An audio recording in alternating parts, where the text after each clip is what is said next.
Сәлеметсіздер ме әріптестер? Сіздерге бүгін педагогикадан 6-шы нұсқамен дайындалатын боламыз. Сонымен бірінші сұрақ: елестету, салыстыру, түсіндіру және дәйек келтіру, мазмұндау кезеңдерін қамтитын тәсіл. Жауабы: дәлелдеу.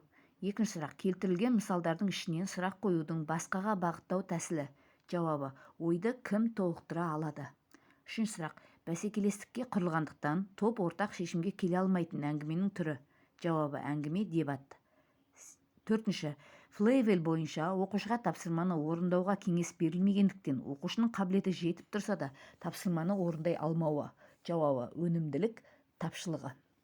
Бесінші сұрақ: мұғалімнің қызметіндегі сындарлы оқыту теориясына сәйкес маңызды басымдықтардың бірі.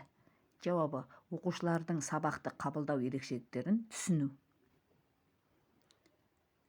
Кіші жастағы балалар дәл өзін қоршаған ортамен және адамдармен әрекеттесу кезінде оқу және даму жүзеге асады деп қарастырған оқу тәсілі. Танымдық. Жетінші: көпіршелер деп саналу үшін оқыту мен оқуда қарастырылатын жағдайдың бірі. Жауабы: оқушыларға өз бетінше орындай алмайтын тапсырманы орындауға мүмкіндік беру. Шульман құзырлы мұғалімге тән үш белгіні көрсеткен. Соның бірі болып табылатын оқытудың тәжірибелік дағдыларының сипаттамасы. Жауабы: оқушылардың білімін бағалау, ынталандыру, сабақты жоспарлау әдістемелерін меңгеруі. Тоғызыншы: өткен материалға оралу, ой салу, дұрысын қабылдау, толық жауап беруге итермелеу мақсатын көздейтін қарапайым сұрақ. Жауабы: түрткі болу. Оныншы: педагогиканың жалпы негіздерінің бөлімінің мақсаты. Жауабы: педагогикалық білімді қалыптастыру. 11-ші: сендіру әдісінің бірі, этикалық әңгіме. 12-ші: педагогиканың негізгі категориясы. Жауабы: тәрбие. 13-ші: оқу пәнінің әдістемесі. Жауабы: белгілі пәнді оқыту теориясы. 14-ші: педагогикалық процесті басқарудағы мұғалім үстемдік ететін қарым-қатынас стилі. Жауабы: авторитарлық. 15-ші: озат педагогикалық тәжірибені талдау және зерттеу әдісі. Жауабы: жаңашыл мұғалімдердің іс тәжірибесімен танысу. 16-шы: мектептің әдістемелік жұмысын ұйымдастыру жұмысы.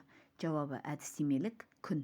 17-ші: оқу материалын ойластырған сұрақтар жүйесі арқылы игеруге бағытталған оқытудың диалогтік әдісі. Жауабы: әңгіме, кеңес.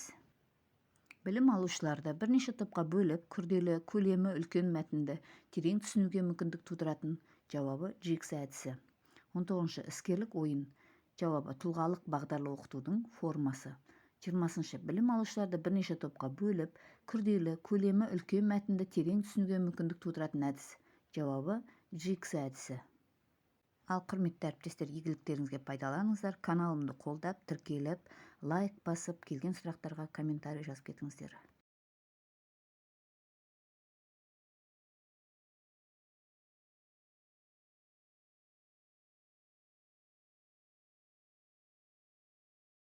Ал әріптестер, игіліктеріңізге жаратыңыздар, тіркеліп, қолдап, лайк басып өтіңіздер.